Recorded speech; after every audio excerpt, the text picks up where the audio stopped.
one. It is the Livestream Lounge. What up, my buddy Erik Steele hanging out. Hello. You know him as Aladdin. I know him as Erik. And oh my gosh, I've known you for so long. There's so many stories that we could share and talk about. I guess over 20 years now. Yeah, it's bananas. And like, I can't wait to talk about Aladdin 3477. And also, it is the 10th anniversary. I know it's been more than that. It's the 10th anniversary of horror film Roulette. I know. It's crazy that we're gotten this far. It's so amazing. And we're getting close to Halloween. So we're going to talk about that a little bit tonight. Hanging out with us behind the camera is Chiqui Romero. I'm trying to flip it. What's going on? We're going to talk a little bit about rope later. Thank you for hanging out with us tonight. And oh my gosh, so I'm going to make some drinks. So I've got the candy bar drinks, but there's one more option. And I have a feeling you might be interested in this. Okay. I have a feeling Chiqui Morero might be interested in this as well. Interesting. Instead of the espresso martini, and Erik, instead of my usual candy bar drink, have you guys tried Liquor 43 Horchata? Yeah, that's the one. Yes. That's the one. Yeah. That's what you guys are doing? Yeah. Oh, you got it? Dude. No. Oh, but yes, that's definitely the one. Mexican party drink. Well, it's not even a party drink. It's like the drink of choice. It's just drink. Delicious love drink. it. I absolutely love it. All right, that's what we're doing. So anyway, my gosh, Erik, tell me about. We're going to talk more about the horror film Roulette later, but like, what's your summer been like? What you been up to? What kind of projects you been doing? A couple documentaries, couple interview shoots, a lot of freelance and a lot of editings. I basically just got finished with a project that was equivalent to doing a Netflix season where, like 13 episodes, each of them were an hour long, and then they all get condensed down to like 15, 20-minute pieces. Wow. So like 14 of them. Terry helped me out significantly. She helped me with like a recap video, and it was like equivalent of doing like 5 weddings. Oh my gosh. So knocked that out yesterday, and now on to a animated children's book that James and Terry were both in. No way. Yeah. Oh my gosh, that's awesome. Now, is it live action or is it animated? It's a little half and half. It's half of it are the backgrounds are animated, but it comes from a children's book where they actually got the suits of the characters. So we actually had James and Terry in the outfits, like Barney quality, like outfits that look just great. Oh wow, that looks nice. It's like horchata. That is super creamy. Well, and it's, if I understand correctly, I don't even know that horchata is like, I don't know that it's like lactose intolerant peeps. I think Normally it's rice milk. Normally it's rice milk. Yeah. They do. There's some like a hint of cinnamon. Well, sometimes you do put in milk. I mean, that's kind of like what rum chata is. Yeah. Just rum. Wow. Dude. I feel very Clockwork Orange drinking my milk. Now stare into the camera. Dun, dun, dun. All right, so we are about to get the party started. Let's see. So I've got this ready to go here. All right, so it's time to make a toast. Ah, yes. And let's see. We make a toast before every single meal. We make a toast when we hang with Erik Steele. And Cheeky. Choo-choo. And Cheeky, what is up? All right, let's get the party started.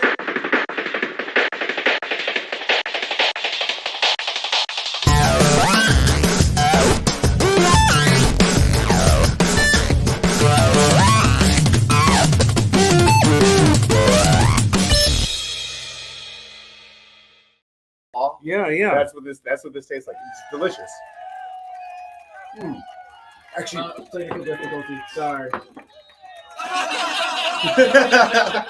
Oh, you know what this needs? You know what this needs, Matt? What's that? This needs a coaster. Oh my gosh! What, dude? It's Tell me about this. That is me playing with a 3D printer and figuring out that you can make it colorful with nail polish. So This that's is like, it almost feels like it's tiles or something. it's enamel. It's like an enamel. Yeah. All the paint is like paint, nail polish, and Dude, then it's do I covered get in to- a lacquer. That's yours. No That's yours. way. I brought Oh that my for you. gosh, that is, dude, I I figured love we'd this. get the live stream It's- lounge, so oh now my you have gosh. now you have a coaster. Absolutely, I love it. Oh, that's so wonderful. And it spins. Mm-hmm. Yeah, yeah.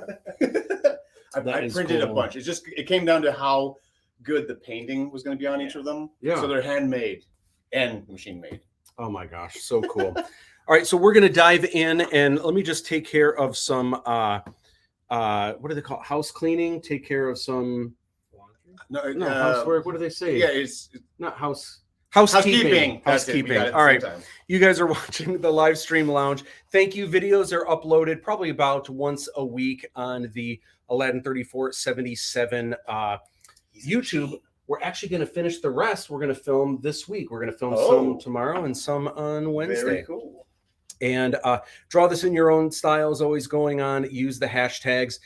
Convention season still happening. So if you are cosplaying as Peeps, we want to see. There's an awesome behind the scenes. Well, I say awesome. I'm the one that edited it together. It's so good, but it's cool because it's got Oz kind of sharing behind the scenes, and he edited most of the episodes. And this is I filmed a thing. I said, why don't you do like kind of just introduce kind of what's going on, and then I kind of put I that saw together. that you released that. I was really excited. Yeah, so we're going to start releasing more of those. But if you haven't seen it yet, it's 3 minutes, and it's a really cool look kind of at all things that went behind the scenes.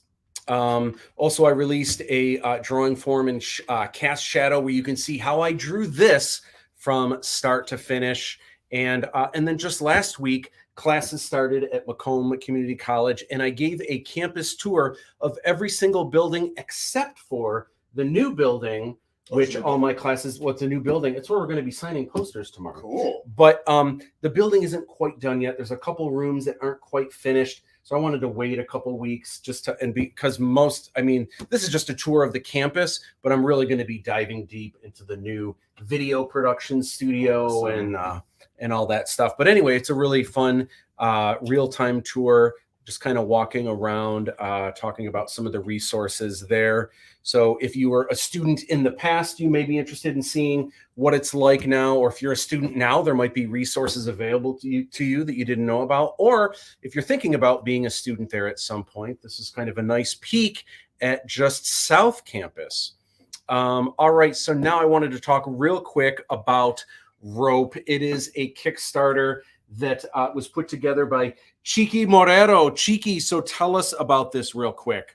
Tell us about Rope. Yeah, so Rope is the next horror short film that I'll be directing that I am hoping to launch in the 10th anniversary for horror film Roulette. We launched our very first Kickstarter for it, and we are on the wire right now. 40 hours left. But regardless of the outcomes of that, we're very excited for the project. We're very excited to be back on the director's floor and making another film. And I'm just really excited to see this 10-year anniversary for Horror Film Roulette. So yeah. So this is kind of the thing. If you want to find it on Kickstarter, it's just called Rope. This is a still that I snabbed. You snapped it. That's snatched. Grabbed. I guess that's what it was. It was a combination of snatch and grab. Snatch and grab. Snatch and grab. All right.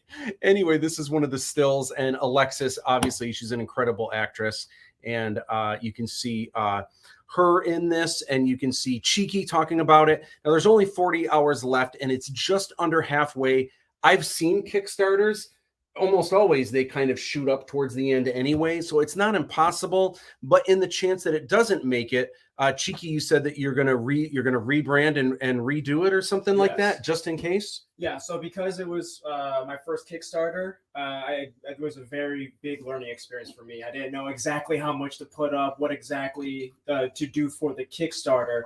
And after launching this one, I recognized where I could improve and what I can do. And I'm very excited to just go out and try again. So in the event that it doesn't go through, the 17 people that did donate, I will maintain the rewards initially brought in the first Kickstarter. Yeah. But I will relaunch Well, with a more realistic goal. I don't know that you can do that physically. I think everyone just gets their money returned. But the cool thing is we'll be notified that you have a new project going on. So obviously, I'm pretty sure the same people are going to support you. But what you can do for those of you watching now, go support the Kickstarter, and in the chance that it doesn't go through, follow Cheeky and follow so that when he relaunches, you can support, or even if you don't support it now, like if you're waiting for a paycheck or something like that, be sure to follow Cheeky because he's going to redo it in the chance that it doesn't go successful, and it's going to be a little bit different. It's such a cool concept, and I can't wait to see it happen. Hopefully it happens sooner, but if not, follow Cheeky, and so you'll be notified as soon as it goes live again. Can't wait for that. All right, we are hanging out with Mr. Erik Steele, and this is Pirate Weekend. That was the first. The first day at Renaissance Festival was Pirate Weekend, and we've never ever gone. Oh, and this is the very first day it opened. The very first day it opened, and it happened to be Pirates and Pups. It was a theme. And like, what could I do for pirates? I'm like, oh, I have my One Piece outfit from my birthday party. Yes, I did. I'm a grown up who did a One Piece pirate themed party, and so I wore the outfit, and it went over like gangbusters. And I wasn't the only one either. So, really? But it was so comfortable. It's just the shirt and the shorts. And Terry was a little concerned that I wore flip flops the entire day at the Renaissance Festival, which I wouldn't recommend to most. Because the toes and stuff. Well, just because of the mud, the sheer amount of mud. Those things were flapping like crazy. Yeah, and I'm amazed they made it through the day. Yeah, but it was a good time. Oh, that's so cool. Now here you are. This is recently in Hollywood, right? And this is the Hollywood, right in front of the Chinese Theater. Jackie Chan. Yes, that's awesome. You know, I love that that you appreciate Jackie Chan like I do. I know a lot of people that are like really serious about martial arts are like, they kind of think it's like it's all fluff and it's show, and he's more inspired by Buster Keaton than actual martial arts. But it's like, dude, that's like movies. Movies are meant to entertain. They're meant to be fake. It's like, you know, if you watch a movie where like people are eating dinner in the film, no chef is going to be like, they weren't actually eating dinner. That wasn't actually prepared the way it just looks like they're having dinner. No, I've been a fan of Jackie Chan forever, and to say, I would hope if he heard people referring to him as a Buster Keaton, he'd take it as a huge compliment because I also love Buster Keaton. For the first part of my filmmaking career, I wanted to be a stuntman, and Terry's probably very happy that I'm not. We're going to talk about how that played into you becoming Aladdin a little bit. Speaking of Terry, this is a wonderful photo of you guys from your big day. It was so fun to be there. And I have a pirate sword. You're right. You Behind do. your back. It was magical, and it was so cool that all of the music was like soundtracks from movies and stuff like that. And I didn't have to fight her on that. She actually came up with half of them. Yeah. So that was great. It's so cool. And it's so neat that she is an incredible editor, and you guys just have so much in common that you guys can kind of bounce off each other. And throughout not your whole career, but the entire time that you've been at the studio, she's been so helpful, picking up slack where it needs to be, helping out with things, and an incredible filmmaker in her own right. Because I have to say, even after all these years, so many great horror film roulettes, but my favorite one is probably still the one she made with the sock puppet. That for me and Dirty my laundry. taste, for entertainment factor from beginning to end, like just crying from laughter, I think, and also being strangely spooky and scary. Like, it's phenomenal. I think that was the film that after that one was done, she's like, okay, I'm done. I don't know if I could top this. And she was so proud of it. I was so proud of her for it. And just the reaction to the theater was amazing because, it did everything she wanted it to do. Yep. And here you guys are hanging out. Now, what's this? Obviously, you're dressed up like Gambit. Yeah. Now, are those actual contacts, or is that a little digital help? Yes. For most of my life, I've never worn contacts. And then I did it in a movie with our buddies from Amsterdam. And that was the first time I ever put contacts in my eyes, ever. And then the whole Gambit thing came up, and it was me and Jim arguing with each other whether or not I would actually pull off the costume in a week. And I decided, Jim Toe, by the way, Yeah. a Marvel Comics artist. so I had some big shoes to fill to make sure that I could do it, and I just decided, like, well, I've done it before. I'm gonna try to get the contacts that cover the entire eye. Yeah. And I needed Terry's help, and it took like 20 minutes to put one of them in because I was such a baby with it, and my eye wouldn't stop moving. That's more than I would ever be able to do. That is for sure. The scary thing was it made everything look vignetted with like red. So like everything I saw had like a little red vignette. Yeah. It was creepy. Wow. And then here you guys are both, and Terry's she's into Spider-Man, right? Oh, yeah, And yeah. Spider Gwen and all that. We love the Spider-Verse, and yeah, that's just my normal work attire. That's Usually have that on in the wintertime. Probably easier Actually, to have that. actually I do Underneath. own my very first Spider-Man cosplay that I made for myself. I still wear the Lycra pants whenever it's like cold and I'm working. Yeah, so I will actually wear the Spider-Man pants. Yeah. Oh my gosh. That might be harder because it's onesie. So great. So I gotta know, I gotta hear firsthand, you are one of the lucky few this year in Los Angeles at Universal Studios. The new Nintendo. Oh, it's Nintendo. I thought it was Super Mario World. Oh, it's Super Mario. what is it called? Maybe it is Super Mario World. I don't know. Well, anyway, whatever it is, you are one of the few people on the planet that have been to this fun place. You got to tell me about, including, can you actually go under it, and does it make the noise when you hit it? So yes, and not where I'm doing it there, because Oh. they do sell these wristbands that are interactive with things, Oh. and that I'll touch more based on that in a second. But it was magical. It was like for a set builder's dream Yeah. to see, like, you walk in there and it's just awe-inspiring. Like every single person who I saw walk in after us, everyone is just doing wow, like no words for a second. Oh my god. And there's just so much interactive stuff. And again, like I said, you get the little wristband thing and you're able to interact with the world. You can hit the blocks, you can go to the wall, like certain walls, and activate certain things. You can do so much. But if you don't have them, it's still interesting to look at, but you're not going to interact with everything as much. So we're there, and we jumped right on the ride. We got onto the Mario Kart ride. After it was done, we went on a second time because we had a chance to, because we got in a half an hour early. Yeah. And then afterwards, we were thinking about going to like the Toad Cafe, where you get like the mushroom burgers. Yeah. But there was like, you had to wait an hour before they would let you even wait in line. Oh So, and that's the only thing they have in that spot was that ride, all the interactive activities, and then the restaurant. Yeah. So far. So we kind of were just taking in the surroundings, and after a while, I just started hearing the blink, blink, blink with all the children around with those wristbands. Gosh. And so I think we stood there for another 5 minutes, just kind of taking it all in, and then we're like, I think we're good. Let's go. And so is it something extra you have to pay for, or is it completely separate from Universal Studios? no, it's part of Universal Studios, but Oh. yeah, it's the wristband that basically keeps track of your score on the ride. It Okay. interacts with it as your fast pass. It's So- a whole So thing. if you go to Universal Studios, you automatically get to go in there for free. Yeah, you can. But Okay. like I said, those wristbands are a separate purchase that you can like Yeah. enhance your experience. Yeah. So That's we so had a cool. great time there without them, but Yeah. like it was funny after a couple of minutes. Just I feel so bad for the people who work in that section. I know people Because- who do. Because just for that 5 minutes of hearing like bling bling bling bling bling bling bling bling bling bling bling bling bling, like, okay, we're good. Let's go. Oh my gosh. That is wild. That is wild. So here, no, where is this? This is classic Erik Steele. This is like you. This is you out in the wild. Yep. And where is this? That is at Stony Creek. At like it's actually where Oz and just got married. Okay. Yeah. It's where they got married. If you just kept walking past where they said All their right. vows, you get to that little section, which I think maybe used to be part of a castle or something that got torn down. Yeah. But it's just really cool stairs. Everyone goes there for like pictures. Yeah. Yeah. So this is one of the reasons why it was a no-brainer having you cast as Aladdin, because this is you without being prompted, a grown man.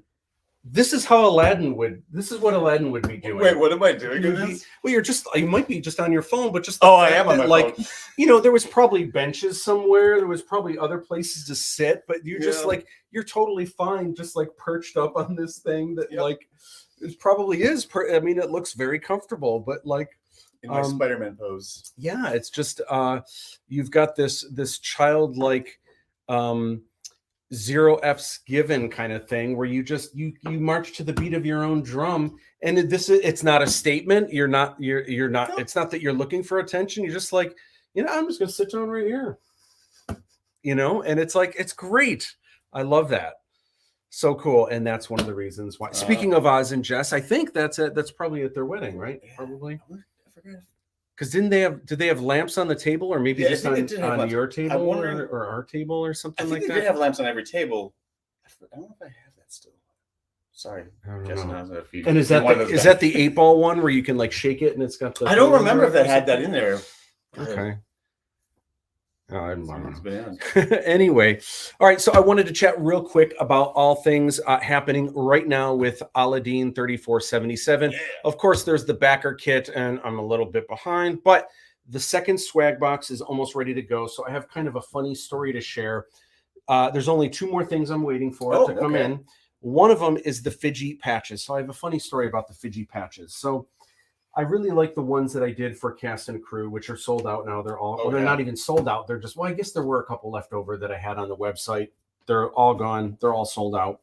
So when it came time to doing a new patch, I was like, man, do I design a new one? People really like the one that I did for Cast and Crew.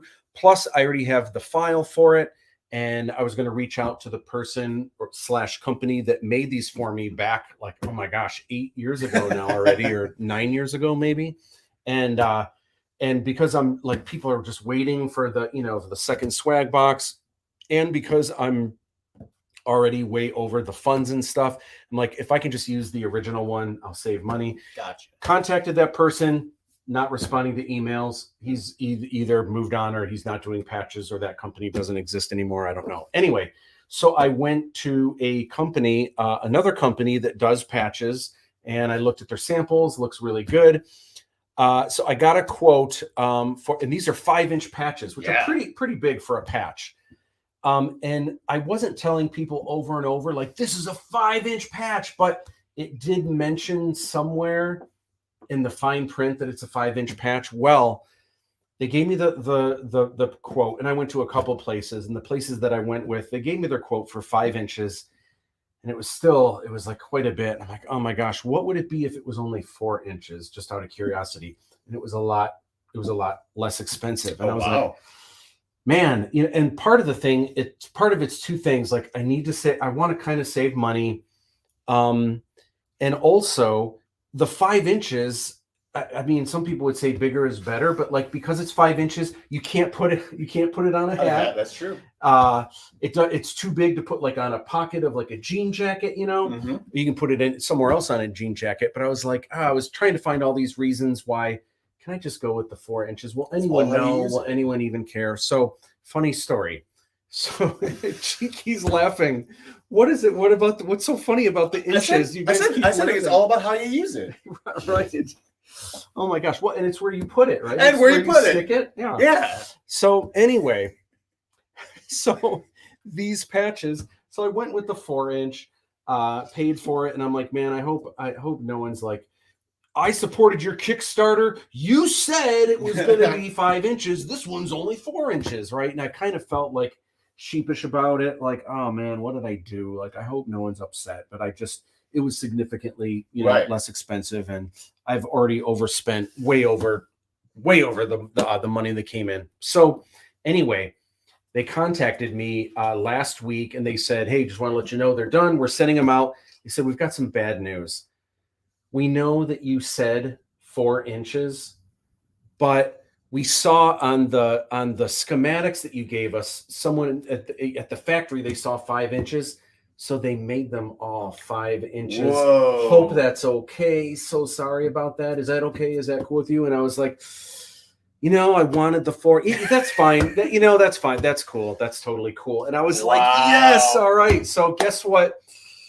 In that story, you have learned that I am both a schmuck, but also you are getting the 5-inch Fidget patch as requested. It's happening.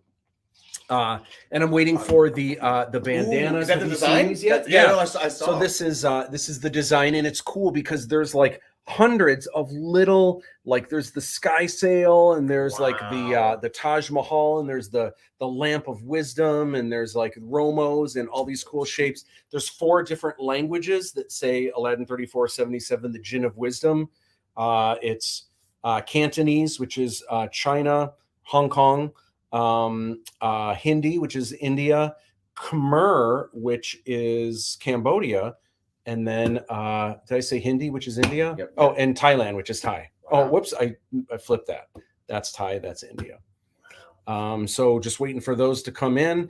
And then we actually just filmed a unboxing of the Aladdin 3477 Djinn of Wisdom poster. We have just seen what it looks like. It's so cool. I'm going to release that video on Tuesday for y'all. And this week, I'm going to be getting cast and crew to sign. Nice. Well, that's me. That's me faking everyone's signature. And really? That's just that. Well, I didn't like actually look at everyone's signature. Oh, okay, I was gonna say. I wonder how close you got to mine. I'm trying to think. Kasawa, I know, looks kind of like that. Where did I put Eric? That might be yours. Oh, right I think there or something. I don't know. Oh, the closest, and that's right there is as close. Oh yeah, no, that is. That looks similar to mine. Yeah, that not is. bad, not bad. That is because I put it right by your forgery of my signature. I put it by your face. So anyway, so I'm going to try to have those as soon as possible. Ideally, if everything comes in this week, this weekend, I can start shipping swag box number 2. Nice. So thank you guys for being patient for all of that, and can't wait to get those out. All right, so now I want to talk about all things Aladdin, and this of course is a double page spread from the official collector's edition. This is the trading card, and so you and your sidekick Fidji, what was that like? I know probably half the shots the actual Fidji puppet was actually you were interacting with, which was probably easier that you had something to look at. But was it ever difficult when I'd be like, okay, just pretend Fidji's right next to you and like talk to Fidji and like actually around? Not so much. Like I would just focus on something, and then like I could almost imagine him being there, kind of to a certain degree. I'd say the hardest part was when you had us do certain moves because someone had a puppeteer Fidji, and whenever he'd have to be there, so that person would be here, and if I moved this way, like I was running over Oz, or trying to go through a doorway, or it's just like that. That was the only difficult part of it. But imagining he was there, I would just pick a point, and if I'm like, is that the good eye line? He'd be like, yeah, that looks good. I'm like, okay, then I'm just gonna look at that thing. Yeah. You know, it was so cool, and I know I've said this before that one of the great things about working with you is because you are. You've done a lot of acting, but you've done a lot behind the scenes, filmmaking, animating, utilizing visual effects. So it was really cool working with you. You always knew exactly what I was trying to do and how I was trying to get there. And so you always went the extra mile to kind of work with that.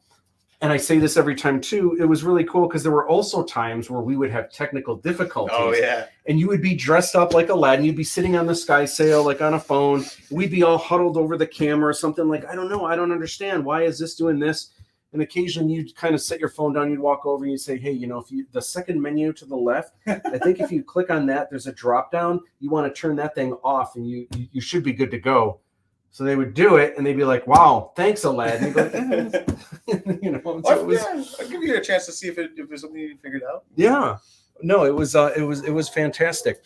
But another cool thing that bringing it back to Fidji and stuff. One of the things that I've just always really admired about you as an actor is you have this this youthfulness, almost like this childlike wonder thing, which I think brings it to Aladdin. But also, you've got this honesty where, especially for a film like this, where almost every single shot has something like, okay, there's a giant freighter in the sky. I need you to look at it. It's not a big, you see freighters all the time, so it's not a big deal, but definitely you need to acknowledge it.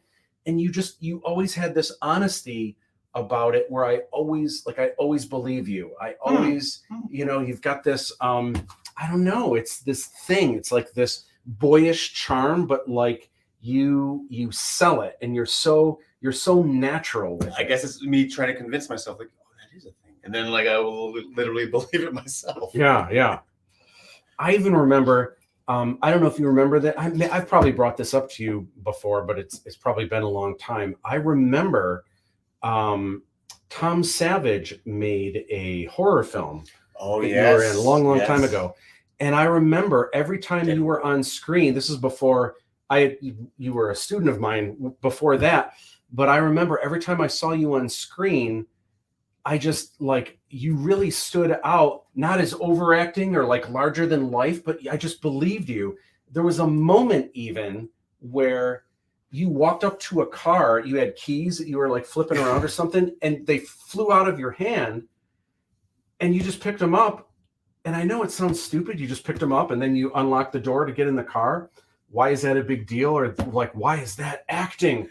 But there was something about it that was so, I believed it. It wasn't like, it's hard to describe, but it's like, it was a fumble, but I just believed the character and it was so natural. I could see why that was just left in, because I think that was an actual accident that I actually was like, and shoot, like, just go with it. Okay. Just I went for it. The one thing, I love Tom's movie, Deadwoods, but there's some scenes that to this day, like, annoy me about myself, because for some reason I decided to like cut my own hair. And so if you watch that film, my hairstyle changes 2 or 3 times. I think one time I like shaved the side of my head, and like, or the back of my neck is like very clearly like butchered. Yeah. And then other shots, it looks normal. So I always look at like, oh my God, what was I doing? Why did I cut my hair that day? Like, why did I think it was important to try to cut my own hair? Oh my gosh. So there's the music video for One Jump Ahead, which is mostly scenes of you from the movie jumping around, and it really shows a lot of the crazy, just how much action and how physical this role is. So this kind of brings it back to Cheeky with rope, but this is you. This is this year, right? That was Santa Monica Pier. This year? Beach. That was this year. Yeah, in June. You know, it's crazy. My dad, this is a gene he did not pass on to me, but my dad, when he was a kid in school, in the gym, when they would have recess or whatever, they had 2 ropes on either end of the gymnasium. Oh, yeah. My dad would get in trouble because he would climb all the way to the top. Then there was a giant metal beam. Yep. He would hand, if he ever slipped, I mean, to his doom, right? Yeah. Or broken legs. That's at least 25 feet. Yeah. He would monkey to the other side. Teachers would lose their minds. Oh my God. And then he would just come, but the kids are all cheering, right? And he would come down. He's being a rebel, yeah. I wish so bad, but even as a kid, even when I was a kid, by the way, I was skinny and lanky, but I was just never strong enough to just grab a rope and climb up. It's funny. I actually wanted to do this, and I meant to send it to you, Cheeky, this photo specifically of me on the rope, because I'm like, oh, look, you're going to be doing this so many times. Now, that's the thing I want to say about his Kickstarter. One of the Kickstarter perks is he will do a 25-foot rope climb. 15. He'll do a 15-foot rope climb. So for each person that backs, and you're just going to do them over and over. One person's one climb. Yeah. One climb. Yep. But like, technically, it's 2 climbs. Yeah, think about like it. If 50 people back you, like in one day, you're going to do it 50 times and climb up. It might take more than that, but it might take more than that, but I will attempt it. Oh my gosh! So yeah. All right. It's in the spirit of the film. I got to keep climbing. Guys, just keep climbing. So if you want to wear out Cheeky, you could donate to his Kickstarter to have him climb rope all day long. So when we filmed, and I should have grabbed a picture from that, but when we filmed the caves, you actually did rappel down an actual rope into the underground caves. And I was just going to have you, dude, just be up a foot, just pretend like you're coming down. And you're like, are you sure? And you just went up the rope, and I'm like, No, yeah, that's great. Oh, okay, yeah, a ghost, get under there now. Let's film it. Yeah. Which was. Well, I remember being very like, "Are you sure you can like put your full body weight?" I wanted to make and sure that because beforehand. it was foam and like your boots could go crushing right through because it's Right. blue foam underneath that Which you couldn't tell. It looked Yeah. like it was made of rock. So, Yeah. But anyway, here's the infamous slap. So you were just so amazing to work with because you would climb ropes, you would get slapped, you would get covered in slime. Yep. And anything I asked you to do, you never said no. You never even hesitated or went, fine. You were always like, you were almost up for the challenge. You were excited about, I kind of want some scrapes and bruises. Well, who doesn't want to be hung by a chain by your legs in the desert? That just sounds fun. And this is actually, I don't know if this is really spoiler, but this is actually a visual effects shot from the third film. Yes. But just to kind of show the scope of what we put you through. But you were always up for it. So I don't even know that. And you were always a trooper. You guys did a great job of making sure everything was safe. Because I would go and just try to do it like raw, but like you're like, well, let's put this padding thing on, and I'm like, okay, all right, well, I'm not going to turn that down. It's so cool, and you were also always so professional, always so fun to be around. But it was great because you were on camera more than anyone else, so everyone got to see. You were a role model for everyone else. Because there was it's an independent film, so there's a lot of noobs on the set, and there were some pros as well. This is a Paul Michael Caine photo. Oh yeah, I love that background too. Very glossy, the Kong Chiam set, and this is me having fun. Somehow, this is one of over 100 jobs I had, but somehow I was the one who figured out how to do the cool Indiana Jones. You were the only one. You were the only one who could actually pull it off. Map room turban. So anytime that came loose or undone, I was always the one that got to wrap it around.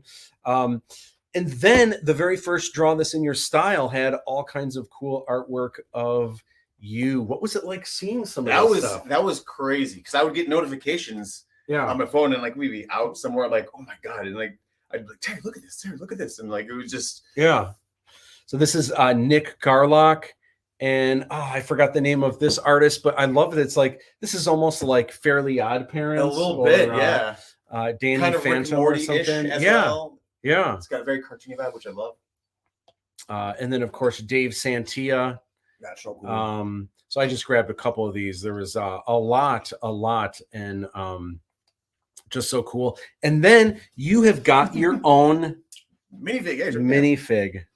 Oh yeah. So that is just that's so cool. I'm thinking about, I'll have to see how well things are going with finances by the time the second movie comes out.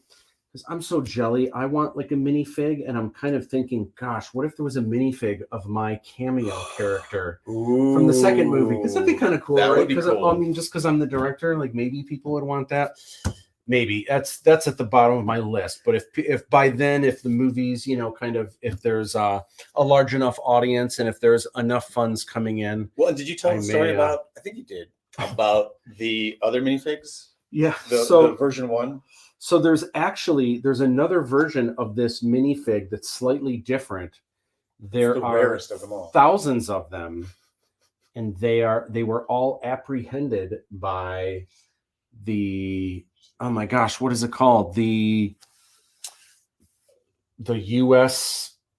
Imported Authority. I forgot what the name of it is. I forgot the name. It's it's basically like the FBI took it, and it was weird because at first they said you can't make unofficial Star Wars figures.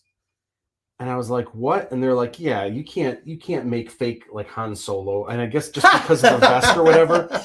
So I actually sent whatever, it's not the FBI, but it's the federal something or other. So I actually sent them photos and I said, listen, Han Solo never has this. He never has a beard. He never wears pants like this. Right. He never has like the pirate style you know, with the buckles and everything. I said, this is my I mean, I could show you the movie. This is definitely not Star Wars. Did you show them the movie? No, Okay. but I sent them photos of you. I probably sent this one, you know, this, I mean, it's all right there. I mean, you can tell the collar, like the colors in the collar and everything, but It's like looking in a Lego mirror. so it just got lost in the shovel. So somewhere, unless they burned them, there's a warehouse with boxes filled of thousands of the original one. And the original one is a little bit different because the original one comes with, instead of the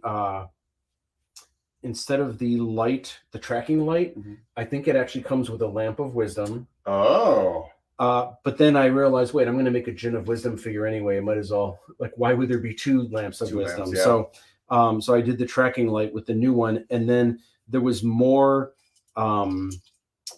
Like this one has like kind of shiny gold on the like on the buttons and stuff. For some reason, all the print they put the shiny gold as well, and they showed me pictures of it, but they already made them all, and I thought it looked really cool. But like your vest in this movie doesn't have like actual gold around there, so when I knew that they were going to have to make new ones, I had them fix that. So. Anyway, but that would be crazy if someone discovered them and somehow they got out on eBay or something like that. That would be the ultra rare. That would be wild. So we're past, obviously, in January, February, the beginning of March, we had a huge push for the Kickstarter. The movie trailer came out, and it was the first time it was so rewarding, because during most of filmmaking, I would share random behind the scenes photos here and there, but not showing a lot. And so people were kind of interested, but most people just they just want to see me draw Boba Fett and everything. So it was really cool for the first time people seeing things and just being like, oh my gosh, like we had no idea that it looked like this, or that it feels like this. And one of the cool things was you and a bunch of other cast made reaction videos to seeing the trailer, which is just awesome. And maybe it doesn't seem like a big deal now, but I feel like 10 years from now, and it won't take that long to get all three movies out, but 10 years from now, all three movies are going to be out for people to be able to go back and watch what it was like the first time you saw the trailer. Like, that's going to be really cool. That's going to be really special. And that was an authentic, I literally ran down to the cyber bar, got the tablet up and running, and got the camera. Spent more time setting up the camera than I actually, did anything else. Yeah. And that was a crazy day for you too, from what I understand. It was like kind of on the heels of all kinds of crazy stuff going on. But anyway, so this I just wanted to show, like, you are always so much fun. Like, when it's time to work, you will work. But like, this is from one of the Star Wars celebrations where you were on break and you had a chance to walk around. So you had someone take a photo of you, and you did some quick, and you did this actually at the show. You just did some real quick. I don't even know if this is Photoshop, but you definitely Photoshop. But it was just, I have over 20 something years of Photoshop experience. So like, just to throw in assets and make it fun. I'm like, I'm going to bring Star Wars Celebration to life, and in the best of ways. That is so And some people fun. got really into it. Like, we got to chop off my hand. Yeah, I remember that one too. Yeah, that's great. So cool. And then I wasn't there. I wish I was, but there was a major, and this is inspired by the Hot Ones show, right? Not really. So this is actually inspired by the B-Dubs Blazing Hot Challenge. Okay. So back in the day, I did the wing challenge and made a mess of everything on the table and all that. But when I was talking to Cam about it, because we share a birthday by within hours of each other, we got the blazing wings from B-Dubs, and we tried to see who could finish them faster. Yeah. Now the thing about Cam is he's got an iron stomach and a fireproof mouth, because he handled it with absolute no problems. And me, it was a bit of a struggle. I still did it, but not as easy as Cam can. Any more with hot stuff. Do you want some of this? That's awesome. You know what? I have forgotten. We have comments. Oh, There's do we? people Oh my hanging gosh! out. Sorry, Like, we've oh been my just gosh. chatting away. I've been so excited to go over this stuff. Fruit Loop, what is up? Hey, What's hey. up? Brittany, hey, what's going on? DTE, what is up in the hizzle? Yeah. Awesome Coaster, are you planning on selling them for Horror Film Roulette? Maybe I have like 6. No, now 5. I have 5 left at the moment, but I might make some more. Yeah, they're super cool. Yay, my engagement and wedding pics were there. Oh, that's probably where you were sitting on the Oh yeah, perched on the thing. The wristbands kind of sound like the interactive wands in the Harry Potter area of Universal. very much so. Okay. Yeah. I went to a Coldplay concert that had cool wristbands that were interactive, and like the whole arena, they would all light up different colors at once and that's stuff. It was cool. really cool That's that they did with that. Madeline, what is up? Wonderful chat company with you with your fan. Aw, you are so sweet. I'm sorry I just now am getting to these. What is up, Tom Smack? He's got the imagination. Dude, you've got the imagination. Fruit Loop says it's always cool when an actor does their own stunts. Yes, I agree. It's actually really fun. Yeah, absolutely. And DTE says customs. Nick Garlic says, WTF, I want to eat hot wings with Erik. Dude, We need anytime. we need to set that up. I actually found Costco wings. You can buy the 10-pound bag, and I've been air frying wings probably more than I should be. So all we need is the sauce. You know what I want to do? I've been saving up these. I'm not a huge drinker. Right. I'm not. But I have discovered normally I'm not a fan of whiskey, but there are some peanut butter whiskeys I've tried that are really good. Like your Screwball. Screwball is really good. Screwball is kind of expensive though, and that led me to think. I started noticing there's a lot more that are popping up on the market. Yeah. So I was like, how do the other ones taste?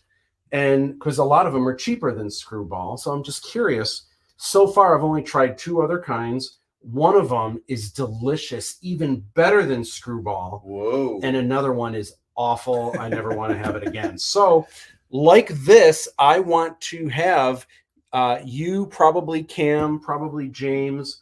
We'll get someone else, another couple people out here, and I want to have an entire live stream lounge dedicated to trying. I think I have 17 different bottles. And here's the latest one I picked up. This is Magic Rabbit. Whoa. Actually, this one is chocolate, and they don't have just a peanut butter. This is a chocolate and peanut butter whiskey. So I've got 17 different peanut butter whiskeys. And have you not tried that one yet? I have not tried this one yet. Interesting. No. I like the label. Isn't that Very cool? Yeah, there's so many. I have like 17 different ones now. I thought you were going to say you wanted to do the Hot Wings challenge. That I do want to. You want to do that as well? Oh, I'll try that. We can get the hot ones. I've only done it. I went with my brother once to. It was just Buffalo Wild Wings, and he said the rule is you at the very end you have to have one of their hottest hot whatever, and it was my first time trying something super hot like that, and I was laughing so hard because my face was melting, tears out of my eyes. Stuff out of my nose. I'm sure like saliva is. I'm like crying and laughing, and my face is just melting. And that was the B-dubs, right? What's that? And that was the B-dubs hot sauce. Yeah. So if we did the hot ones challenge with the hot ones sauce, that's like 2 to 4 times hotter than the Buffalo Wild Wings hot sauce. Now, the Buffalo Wild Wing hot sauce ends at like ghost pepper, I think. So when you do this challenge, are there rules like you're not allowed to eat bread, or you're not allowed to drink water or milk or anything? No, not at all. It's just, and I don't even think in that they don't even drink the entire drink. They don't even eat the entire wing. They just take a bite. Do you want coffee in yours, Cheeky? Yeah, I think you just have to take a bite of a dab. You don't have to finish the whole wing, but okay. I like finishing up the whole wing just because I don't like wasting chicken. Madeline says, Matt, you and Erik make a great team of creative action. Keep up the great work. Thanks. Thank you, Madeline. Thank you so much. Madeline you might have been one of the characters on it. She drew a drawing when I was doing all of the oh gosh, what is it called? Matt's class in the sketchbook challenge. She, because there was a video from You Can Draw Star Wars of all the puppets, she drew all of us as puppets. I know there's a Cam one and there's a James one. But it was really, really cool. So thank you so much. Thank you, Madeline. Justin says, if you want hot sauce, look up Mad Dog hot sauce. It's like 20 to 30 a bottle, and the recommended serving is 1 drop. It's Oh my so gosh. hot. Oh my gosh, that is. Yeah, I'm up for the challenge, but yeah. So real quick before we shift gears again, I want to talk about right at the tail end of working on Aladdin 3477, you played a character in another film named Wolvac. The name of the that's the name of the character. The character's name is Wolvac. And this film is called Rekindle. Yes. And this was a pilot. It was a pilot. Okay. Yeah. But this was filmed in the Netherlands? Mm-hmm. Okay, so it's a Dutch film. That is awesome. So tell us about this. Well, I mean, we're still waiting for this one to get finished. It was great. I played a character named Wolvac. He had a robotic arm. He had these goggles and a sweet hat, like a cowboy hat, which was just dope. I really, really wanted to take it home, but and is it kind of a cyberpunk thing, or is it a little bit of everything? It's more of a sci-fi Avatar /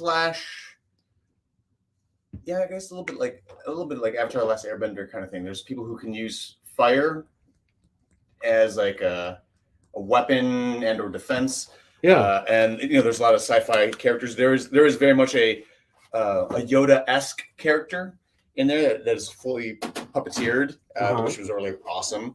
One of the characters literally has a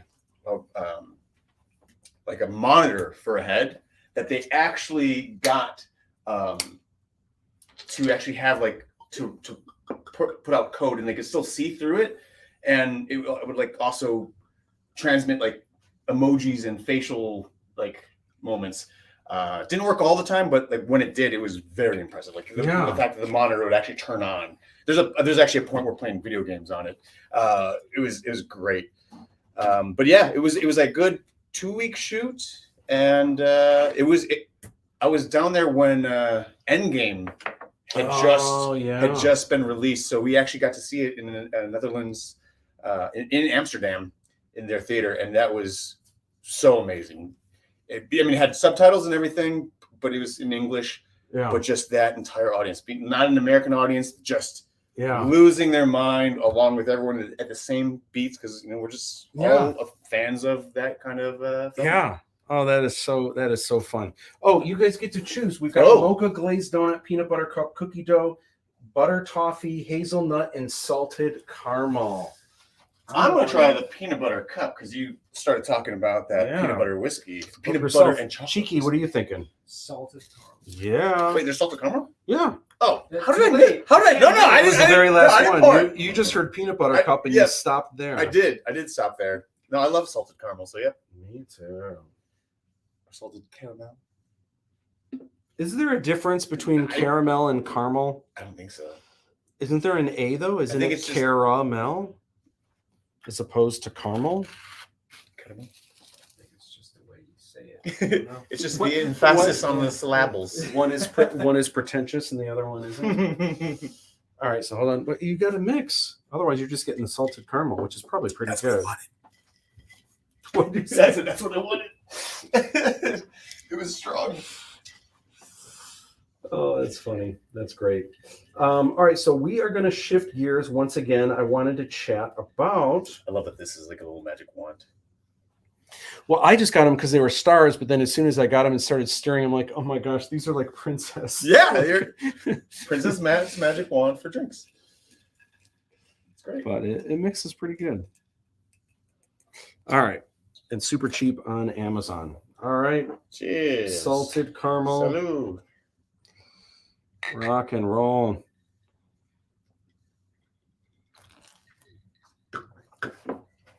All right. Candy in a glass. Candy in a glass indeed. All right. So appreciate everyone's been sharing photos of the swag boxes. Thank you. Thank you. Thank you. The pens, if you didn't know, they light up. Also the stickers. I want to see. Have you seen the? Did you see the thing back and forth with James and I with the pen that we were doing? No. That was happening. No. Do I have to do it one more time? This was so funny, dude. Okay, so when I got these, Yeah. You click it once. Well, I didn't know that. Oh.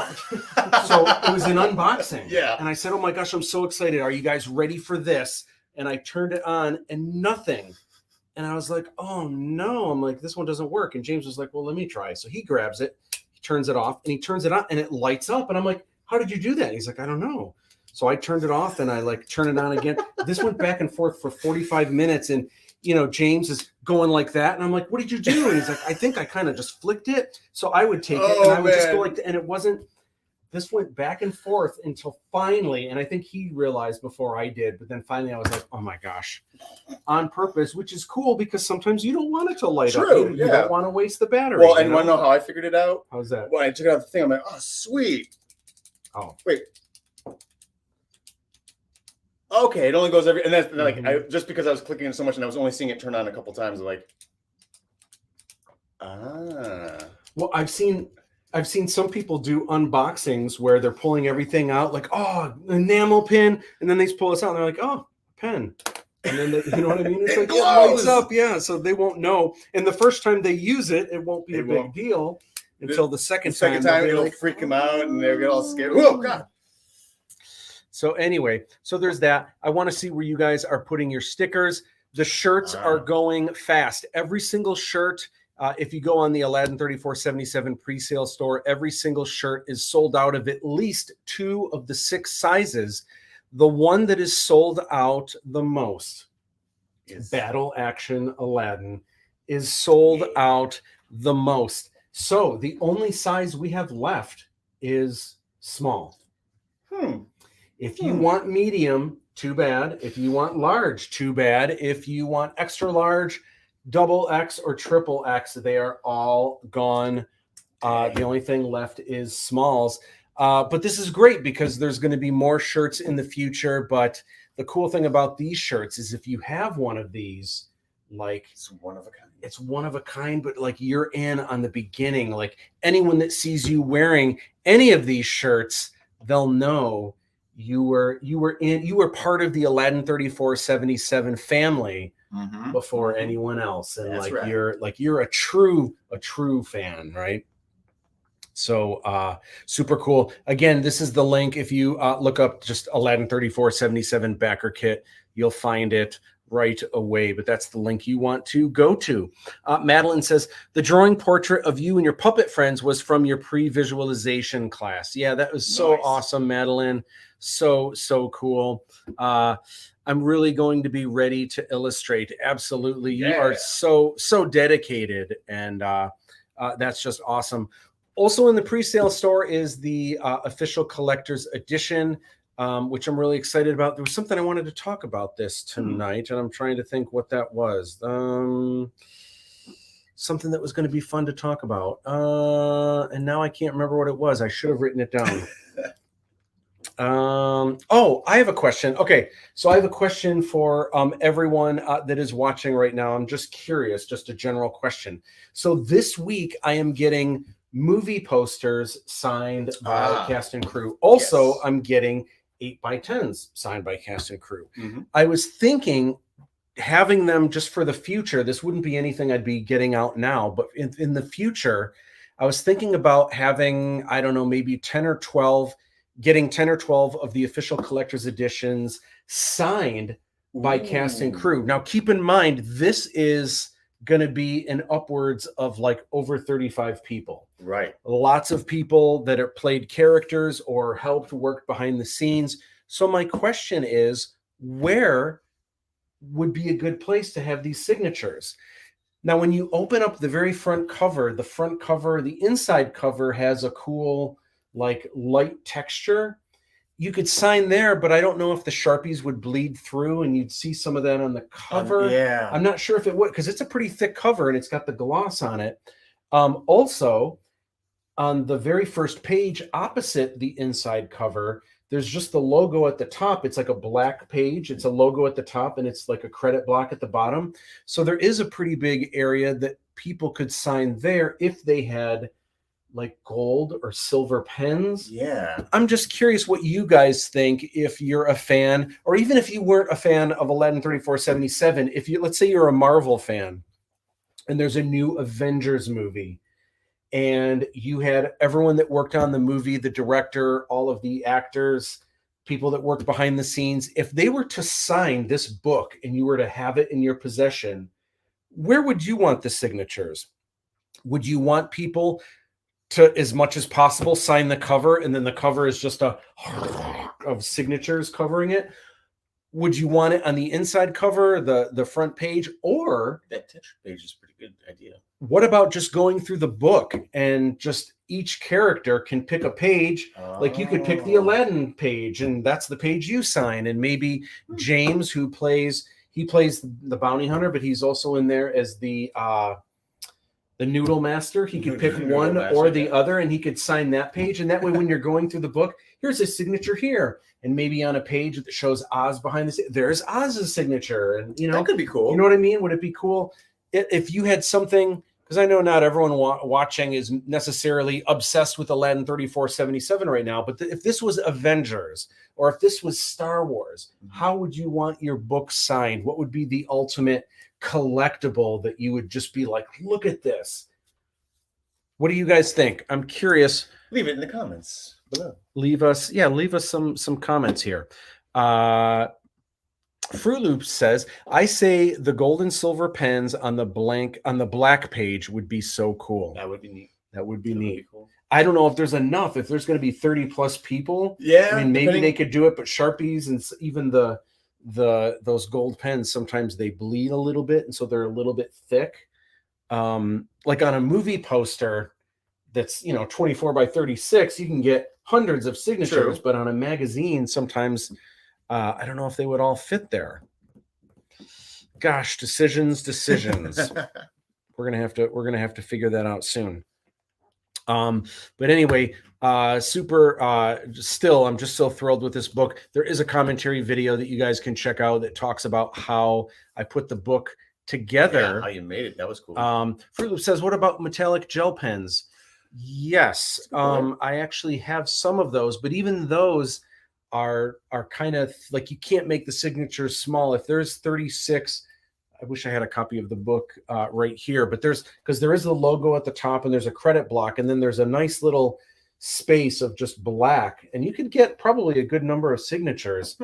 But even with those gel pens, it might get a little crowded. Or maybe we could do some on the inside cover and then the inside back cover I don't know. The only thing I'd be worried about is the smudging.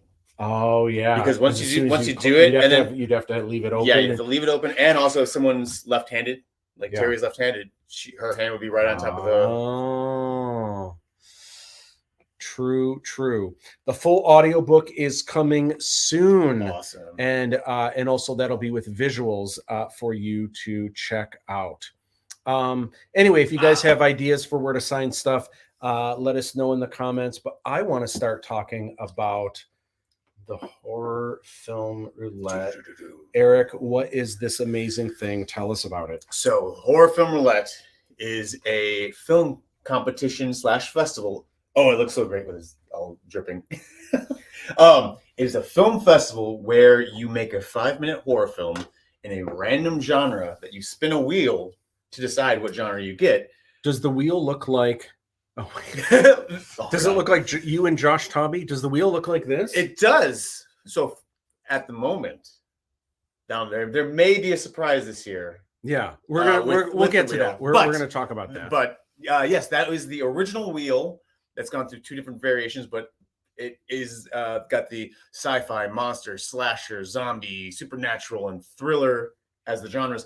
And right now we're neck and neck with whether or not vampire or body horror will be decided as the audience choice genre that will be added this year. That is so cool. So what this is a film competition. Mm-hmm. So it's very similar to if anyone's ever participated in a 48-hour film festival where people have 2 days 48 hours, yeah. 48 hours. You have 2 days to make a film, which it's always impressive what people can do in 2 days. But I've always thought, gosh, if only there was a little bit more time, like how much more, like it would be that much better if you had more time. So Horror Film Roulette, how much time do you have? It used to be 2 weeks. And then after a couple of years, we kind of worked out that it would be better if we gave people 4 weeks, because then that gives you 1 week to write it, 1 week to shoot it, 1 week to edit it, and 1 week to just procrastinate, because we're going to always procrastinate with these things. Well, that could be the first week. And it could be the first week too, yes. Yeah. So it doesn't matter what order you do that.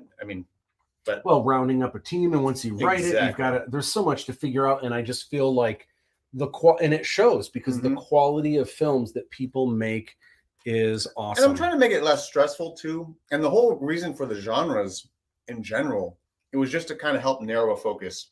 Because as filmmakers, we get creative, we get pie in the sky ideas. And if I said, make a horror film, there's unlimited opportunities of what you can do. Yeah. But if you spin this wheel, which adds a little fun, game show element to it, it becomes like, make a zombie movie. And you're like, now I'm just thinking about just zombie genre. Well, I think the thing too, you have to have some kind of parameter that makes it specific, so people aren't spending a whole year making a short horror film and then submitting it and being like, oh yeah, I did the whole thing in 4 weeks. Yeah. Where they have to do what they spend. So this started as something that you were just doing with friends, and it has grown exponentially over the years. It's so fun. And these days, it is kind of co-put together with you and Josh Tobby, who started out as one of the people participating. Yeah. But the films that he and his team at Blue View Cinema, they were so good. And there was nothing wrong with that. It was amazing. It was great. They actually opted to not compete anymore, but they still make films for it, which is amazing. Well, they kept winning. Like 3 years in a row. And it's like, okay, I think we're gonna just help you put it on. I'm like, that would be great. Yeah, they've been so helpful to like keeping this thing going, because for a while it became just me. In the beginning, we had a lot of help, and it was a brainchild of me and my buddies, my old roommates, and after a while, they kind of dropped off and did their own thing. And with Josh coming on board and helping out, it's just been immensely helpful. And and we actually I meant to send this to you and I got distracted, but we have like a new photo for me and Josh. Oh, really? Which I'll try to send it to you. Okay. Because we spent some time on it. We're like, well, what kind of photo would we want to have if we were to like get a news article? Because that's the one they actually ran in the paper. Oh, is it? And I'm like, I look so goofy. Well, it's a selfie, right? It is a selfie, yeah. But now the new one will be this. Oh yeah, where we're basically representing all the genres. Yeah, that is awesome. awesome. Sneak peek of that. That's cool. So we'll launch this soon. Yeah, but we're basically representing both genres. I'm sci-fi, slasher, zombie, and he's supernatural, monster, and thriller. Yeah. That's so cool. So there's this giant wheel that people can spin, and they get the genres. Also, there's some things where they can win a prize. Is that still going to be on there? Oh yeah, that'll absolutely be on there. The only thing that's actually going to change is audience choice will either be vampire or body horror. Okay, whichever one wins. We'll get to that. You can choose that. You can choose that right now by going to horrorfilmroulette.com and voting. So. Yeah. So Fruit Loop says, so excited for spooky season and horror movies. I agree. This is the time of year for that. So you've got different genres. Yes. And I want to talk about each genre. So thriller, what would you say kind of describes? So there's 6 different genres plus the new one that people will get to choose this year. So what is walk us through thriller? What exactly constitutes a thriller? Would be something like, either Babadook or even definitely Shining. Absolutely. Okay. I'm trying to think of more recent ones, but yes, that's absolutely what a thriller would be. And there's got to be crossover with a lot of these. Oh, right? Absolutely. Like one Babadook, you could say, is also supernatural and a monster and monster, right? So slasher, pretty obvious what that is. Just classic blood curdling. Something with a sharp knife. You can have Chucky. You can have Jason, screaming, and Scream. so There you go. that's always a fun one. Monster. So Monster. that I know a lot of times when people spin and they get monster, they're like, how am I going to do the visual effects for a monster? True. But that's not the only kind of thing that would be a monster, right? Absolutely. Yeah, anything technically, people can be quite monstrous. Yeah. With stuff. Yeah. Well, a lot of people say even the movie Frankenstein, the monster isn't the real monster; it's actually the doctor. Yeah. Supernatural. Anything out of the realm of nature, like something that's either ghostly or paranormal. Yeah. This is probably my favorite. This is the kind of stuff that, all horror movies are obviously cool and they've got their, especially during Halloween season. But I feel like the stuff that gets me is the stuff that and I don't even know if I believe in ghosts to tell you the truth, but I just love haunted house movies and like the stuff that when you're watching it, it's kind of creepy, but you're kind of like, oh, no big deal. But then when you go to bed at night, you go to turn off the lights and you're like, I'm gonna leave the lights on tonight. You know what I mean? I love stuff. What movie actually really got me with supernatural stuff was Frighteners with Michael J. Fox. That was like one of my favorite ghost movies ever. Gosh, that's old school. Of course, Zombie is also pretty self-explanatory. Yeah. That's great. And then sci-fi. Sci-fi that's cool. That's pretty much one of them. That's pretty much my favorite genre because I don't like that. Yeah, that one I fought for that one because I'm like, I love sci-fi films in all manner. So yeah, and a lot of sci-fi. What's funny is a lot of people, when you look at the actual definition of what a sci-fi movie is and an actual definition of what a horror movie is, a lot of people confuse that. So the movie Aliens is actually, by definition, is not sci-fi. It's actually horror. And I think Frankenstein is not actually horror. It's sci-fi. Wow. When you look at the actual definition of what those interesting. And I forget what it is. One is man versus nature, and the other is man versus man versus society, man versus man. There's that whole breakdown. Okay, yeah.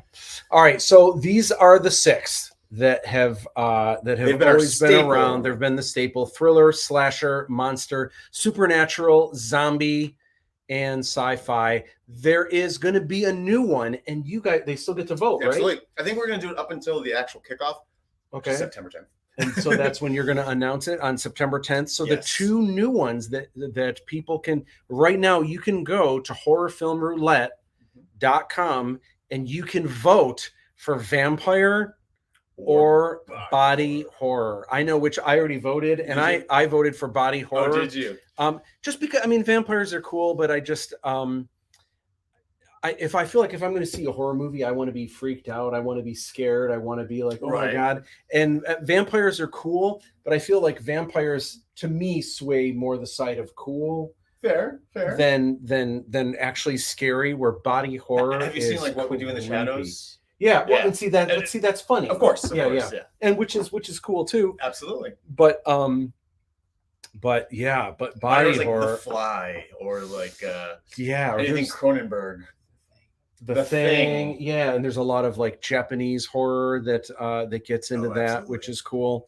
So anyway, all right. So here's the crazy thing. So you guys, you give these awards, they get an actual award, absolutely, and this used to just be for fun and for bragging rights, right? And it wasn't even about winning; it was just kind of about doing it. Well, it got bigger and like people from around the world, which has been real exciting. So as of a couple years ago, you offered the first cash prize, right? Which I think was, and it was from Solarian Company, yep. And I think it was 500, but then Ghost matched it, and it ended up being 1,000, which was amazing. And then last year it was $2,000, which was like, oh my gosh, it was doubled. And have you announced or you're waiting? We have announced. You're waiting? Oh, you have announced? We have announced. It's on the page. I didn't want to do it for you. It's on the page for people who sign up. But thanks to Solarian Co. They have been gracious enough to help us with our 10th year anniversary, that this year's prize is $10,000. So if you make a 5-minute film, enter it into the contest and win. $10,000 if you win. there is going to be a team that's going to win this, and they're going to get $10,000. Like, and no stipulations on what you need to do with that money. That is just your money to do with what you will. We hope you want to make a film or do something else with it creatively, but use it for whatever. That is amazing, dude. Did you ever think Never this would grow into something like this? This was literally just something that we came up with at the bar, thinking we were getting tired of doing Halloween parties of all the cleanup. So we're like, we're filmmakers. Let's make a movie, and I think it was actually Grindhouse that kind of inspired it. Yeah, because I loved the fake trailers in the middle of the movie. Yeah, where in between the two. Yeah, so I was like, we could make some like 5-minute films and just get a bunch of people. We'll all make our own 5-minute film each year, and on Halloween we'll put them up on the big screen and we'll all spend the night watching them. And then it kind of became, well, how can we entice other people to do it? And like, well, let's make it a competition, friendly competition. Yeah. It's always been just a friendly competition, and I love the fact that the community's been so good to each other, where teams will help each other out, collaborate.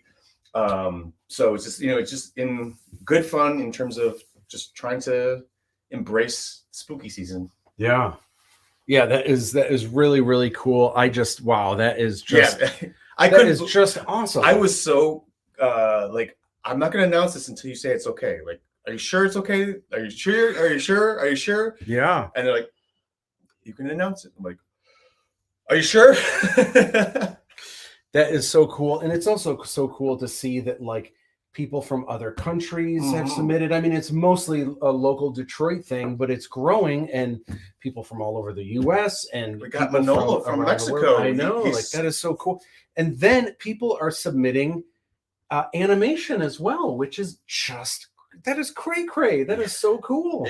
The thing that blew me away was when we had our first stop motion animation.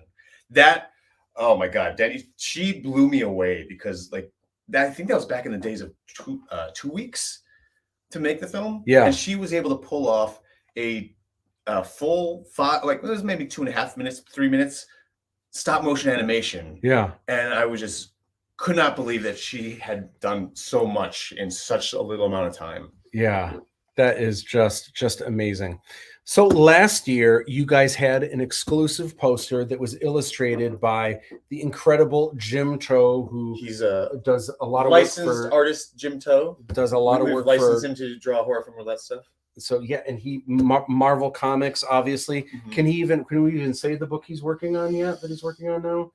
Maybe not. I know what he's working on. Oh, you do know what he's working on. I think I know. I'm real excited, but I think it's announced. Is it? I'm pretty sure it's announced. Okay, but so we can say he's working for. Yeah, we can say that. All right, for Marvel Comics, which is awesome. That is like, dude, that's the stuff dreams are made of. That is so cool. I know. I have so many funny stories about, and I have done work for Marvel, not for Star Wars, but I have done work for Marvel since. But back in the, I have submissions where I drew pages and I sent them to Marvel. I have the rejection letters and stuff from way back in the day. So it's like, that's the stuff dreams are made of. Curious, any chance of getting him to do another poster this year? He actually has made another poster for this year. Okay. I'm waiting on it to arrive in my inbox. Actually, I wonder if he did send it, because I did ask him that before this. There's a chance it is actually sitting in my inbox, and I just have not had a chance to actually see it yet. Yeah. But he did do one for this year, and this is our X year. Oh yeah, that's right. So we kind of X marks the spot. We kind of embraced that. But no, he did not post it. He did not send it to me. I have, I mean, it's actually the background of my phone. Oh wow. Oh my gosh. But he will hate this, because I was tweaking the color to make it more colorful. But that is cool. Wow. I won't show that, because he hates what I did to the color. Oh my gosh. That is. But it'll be very neat to see. Yeah. So what are the ways that people? So this is going to start the kickoff. So there's kind of like 3 sections to this event. Right. There's the actual kickoff day, which if you're there in person, this is where you would go. Yes. You'd register. You need a captain. It doesn't have to be the director, right? But it does just not needs to be it could be who's producing, just someone that's one person that you're using their name. Absolutely. Right? That would be like the executive producer or whoever. That would be the team. There'd be the person who would get the prizes and can distribute them throughout the rest of the team. And they get to spin the wheel. They spin the wheel at the kickoff event, and if you're not there in person, we will spin it for you, and like we'll film it and send it to you via your preferred method of receiving a video. So there is a fee to get started. What is that? I believe Josh kind of said that. Yeah, I want to say that it might be slightly different. I believe it's $50 to sign up. Now but it is still significantly cheaper than most festivals. Yes, it's cheaper, and I would say it's, you know what, some people might be like, oh, it's cost us. It's, you know, it might cost us to film it, or it might cost us to this and that. But you know what? There's a lot, and you guys secure a movie theater where you get to see your film playing and everything. I mean, that was always the initial prize, was that you get to see it on the big screen. And last year we were able to use to participate with Imagine, and they have, I guess, the second largest screen in Michigan at that theater. So it's like, so you get to see your film on a big screen, which is kind of like the goal for most filmmakers to see. That is so cool. That is absolutely cool. And yes, it is 50. Yeah. So okay. And you know what though? I think that's cool also because it'll make you commit. It'll make you, once you sign, like when you do the contract, the fact that you've spent the money, now you have to do it. Right. You know? So I think that's part of it. Like even for a gym, some people complain about the gym, but some of it is just like making the commitment, right? And now you have to do it. Well, and I believe it's Rick who told me this in the past, because like originally I wasn't charging anything. Even the tickets to the event were free, and it was kind of like it kind of got just, oh yeah, maybe I'll go, maybe, because there was no, like you said, no commitment to it. So, you know, I'm not trying to get rich off this thing. So like all that money goes into the promotional stuff, and you know better than anybody about like getting posters made. And because that was one of the cool draws last year's Jim's poster. We were able to like print out a couple hundred of those posters, and that's pretty much where all the sign up money went to. Of course, and renting the theater, so and promoting, and the time. You guys aren't paying yourselves, but just the time of and the effort that goes into and kind of. I mean, I don't know if I will have a chance this year, but like, we're also making films along the time that people are making films. That was also another reason I kept going with this, is because it's just an excuse to force myself to make something for myself. We get so caught up, I don't know if anyone in here is doing freelance stuff, but to make something for yourself once a year, it's so crucial, because there's only so many times you can work with other people on working on other people's visions. You got to work on your own stuff sometimes, even if it's only a 5-minute film. Yeah. So again, there's 3 phases, or 3 kind of sections, at least the way I view it, where there's the kickoff. You spin, you get your genre, you've got your team together, you sign the contract. Okay, now you've got 4 weeks. You know what your genre is. Let's say it's supernatural. You've got to come up with a script. You got to, who are your peeps? Who are the people that are going to be in it? What kind of clothes are they going to wear? Where are we going to film this? How are we going to film this? Anyone have a camera? Are we just going to do this on our phone? Which is totally valid. Absolutely viable. Some great films have been made on just iPhones and smartphones. So then you submit it by the deadline, and then I assume the date hasn't been released yet. Usually a couple weeks before Halloween, so it doesn't compete too much with stuff. Right. And it's always before Halloween. Yeah. But we actually originally did announce that it was going to be the 17th was the kickoff date, but we actually had to move that forward because we realized we gave ourselves no time to basically take all the films that were going to be getting submitted, narrow it down to the top 25 via the judges, right, and then put a timeline together to give to the theater, because I know we have to give it to them like a week in advance. DCPs. We do a DCP that we send to them, and they will put it into their system. And I mean, to anyone who's ever done a DCP, it takes so many hours, because I mean, this is a good 2.5-hour block that we're putting on there of films. And so we just let it run overnight, and then by the morning we review it. If nothing's wrong, we then submit it. Yeah, that is great. And then we got to get the okay from them that it worked, and then we do a screening to make sure it worked. Yeah. And and then there's obviously the actual event where people go, and there's And then there's an audience award that people vote for at the actual show, right? Yes, and oh my gosh, I'm going to shout out Josh and the team because they did something amazing for many years. The way we did audience choice was literally pen and paper.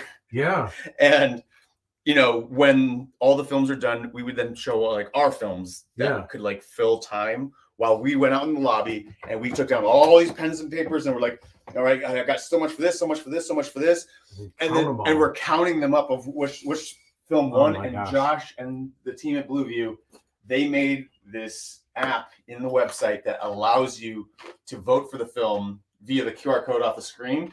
And you just click your thing. And when we were there last year, we were watching on our phone as we're watching all the films like that are getting voted on rise up on a little bar graph. That is awesome. Like, oh my gosh, this is so much easier. Yeah. And we knew who won the audience choice in like 2 minutes versus spending like 10, 15 awesome. Counting paper. And people can't do it more than once. And yes, and he did limit it so that you can only vote once per email. So. Yeah.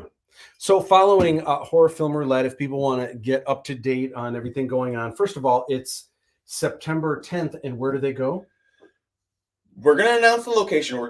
That's currently a work in progress. We're trying to negotiate where the actual event's going to take place. But I'll make sure to put that on blast. It will be in the Metro Detroit area. So if you are out of state, you don't have to come in person. You can contact us and we will give you your genre that same night.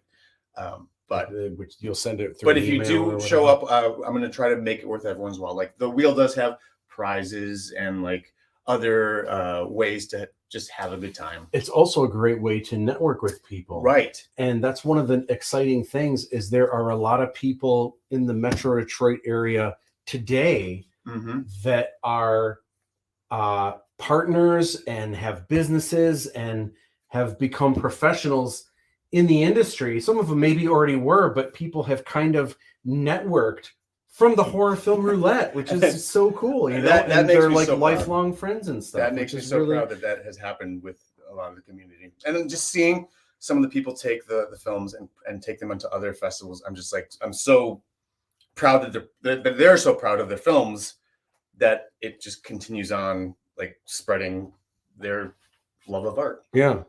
So so obviously people can go to horrorfilmroulette.com. Yes. What other socials is Horror Film Roulette on? That is, I mean, we're trying to push towards the website, but also there is a Facebook page. There is a very poorly curated Instagram page that I am in charge of. But I'm trying to get better at that. So Facebook, Instagram, and I think, and of course on YouTube, there is every film that's ever been. In fact, on YouTube right now, it's actually HFR TV. It's actually currently down. Oh, it is? Oh. But no, but it's going right back up tomorrow. Starting tomorrow, it'll be back up. I had to swap out the hard drive. Not the hard drive, but it was the account standing. I was like paying way more than I needed to because I was getting basically double charged. I'm like, so starting tomorrow 24/7, 24/7, you'll be able to see previous films from the Horror Film Roulette. You can see what other people have done, and man, all of them are entertaining, but some of them are just real zingers of entertainment that are just awesome. We got some comments. Cheryl Reed says, "Why is that banner taking up so much area on my screen?" I think I just like the big banners. I think is what. Because see, look, I can change. If you're curious. Banners. Let's see. Where can I? Oh wait, no, brand. So if I go up here, I can do bubbles, right? Now that's smaller, but this is just so bubbly. Like this would be great if we had a podcast that was like Super Mario. That would work really well for that. This is minimal, and this is kind of cool. Kind of very, very minimal though. Yeah. Like I don't know. It's not that I don't, but I wish it was a little more artsy. Then there's block, and like this is okay, but again, I just wish it was a little more artsy. So this is the one that I feel is the most good visibility, sci-fi, action-packed, and plus you get to like it really makes the your profile pic pretty large and in charge, and it shows if you're watching now from Facebook or YouTube or whatever. It makes it easy to read on your phone. Yeah. Oh, that's true. Yeah. So that too. So that's why I have it so large and in charge.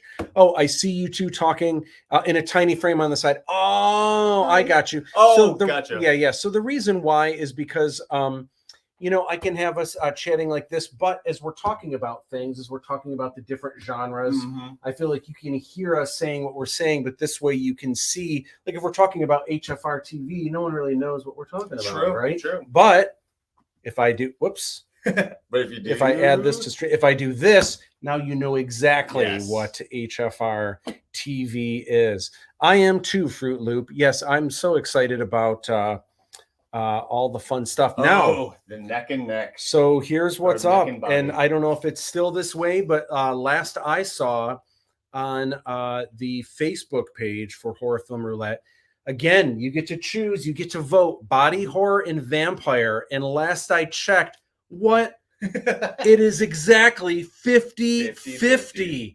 Your vote could sway this. That's right. Like, that is no joke. You have an impact on what filmmaker, even if you're not competing, you can change the outcome of what these filmmakers will maybe land on. So that's true. So even if you're not making a film, what would you like to see more of when you go to the Horror Film Roulette? Now, this is just another one that they can spin for, but I can't wait. Both of those are pretty fun to get those into the mix. Vampires, why didn't you say so? I vote vampire. Funny story about the reason we put vampire on the vote is because in all 9 years, we've yet to have a vampire movie. Yeah. But I also would love to see, have you had mummy movies? I don't think so. I don't think we've had Mummy. That might be next year. Have you had Frankenstein? Is yes. that a whole genre? Yes, you have. We've had a Brought Back from the Dead. And you probably had werewolves at some point, right? Actually, the Werewolf was the very first film by Tom Savage. He the very first Horror Film Roulette when there was only 3 submissions. Yeah. He did a werewolf film. Okay. Yeah. Nice. So awesome. That is just so cool. So be sure to check that out. All right, so here's what's up. The school year has started for me in MACA. I am going to be doing a video soon, not this week, maybe next week. I'm waiting for some things. This is a rendering of the new building, but it's actually available to check out now. There's no moat. I think that's just supposed to look like a moat with alligators. I know, right? Wouldn't that be sweet? I have just a couple more of the executive producer screenings. I'm just waiting to schedule those out. With some peeps, getting that together. Again, Rope, check it out. There's just like a day and a half of that going on. And even if you don't, if you can't financially right now help out with that, be sure to follow Cheeky because it may get, if it doesn't go through this time, it's going to get revamped. And it's just such a cool idea. The Livestream Lounge is now an official podcast on YouTube. What is that? Do you know what that means? The fact that it's just audio based. Oh, okay. Right? Like it's just the audio. So technically anything you're showing, I don't think would pop up, but I'm not sure. Well, it's a playlist. All these get dropped into a playlist, which automatically makes it. So, but I don't know if that's also something that they can listen to it as well. I'm not. I'm not. I think it gives you the option. If you have video on it already, it gives you the option of both. I guess then. Okay. I guess you're just putting in a whole new category now. Yeah. Cool. All right. So that is our show, and we are going to be back next Sunday night. And I'm hopefully, if things go as planned, I will be putting together swag boxes for swag box number 2. That is the Livestream Lounge. Thank you, Cheeky, and thank you, Eric, for hanging out with us. And that was just a lot of fun catching up. Super looking forward to all things 11/34/77, but also the Horror Film Roulette. And this is the season. It's already starting to get a little chillier a little bit. I'm already seeing the spooky videos on TikTok. So yeah. That's awesome. Can't wait. All right, rock and roll. Thank you guys. See ya.